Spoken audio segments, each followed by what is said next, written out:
ಉಡುಪಿ ಜಿಲ್ಲೆಯಲ್ಲಿ ಬೆಚ್ಚಿ ಬೀಳಿಸುವ ಘಟನೆಯೊಂದು ಬೆಳಕಿಗೆ ಬಂದಿದೆ. ಡೀಸೆಲ್ ತುಂಬಿಸಿಕೊಂಡು ಹಣ ಪಾವತಿಸದೆ ಮೂವರು ಅಪರಿಚಿತ ಯುವಕರು ಪರಾರಿಯಾದ ಘಟನೆ ಶಂಕರಪುರದ ಸುಭಾಷ್ ನಗರದಲ್ಲಿ ವರದಿಯಾಗಿದೆ.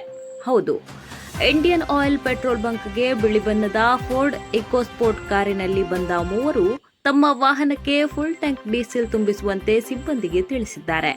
ಸುಮಾರು 4,711 ಮೌಲ್ಯದ ಡೀಸೆಲ್ ತುಂಬಿಸಿದ ಬಳಿಕ ಬಿಲ್ ಸಿದ್ಧಪಡಿಸುವಷ್ಟರಲ್ಲಿ ಅವರು ಏಕಾಏಕಿ ವೇಗವಾಗಿ ಕಾರು ಓಡಿಸಿಕೊಂಡು ಸ್ಥಳದಿಂದ ಪರಾರಿಯಾಗಿದ್ದಾರೆ.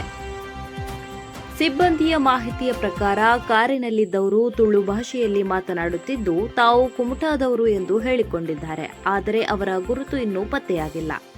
ಇನ್ನು ಆಶ್ಚರ್ಯಕರ ಸಂಗತಿ ಎಂದರೆ ಕಾರಿನೊಳಗೆ ಬಿಯರ್ ಬಾಟಲಿಗಳು ಹಾಗೂ ಚಿಪ್ಸ್ ಪ್ಯಾಕೆಟ್ಗಳು ಕಂಡುಬಂದಿದ್ದು ಅವರು ಮದ್ಯಪಾನದ ಪ್ರಭಾವದಲ್ಲಿದ್ದರೆಂಬ ಅನುಮಾನ ವ್ಯಕ್ತವಾಗಿದೆ.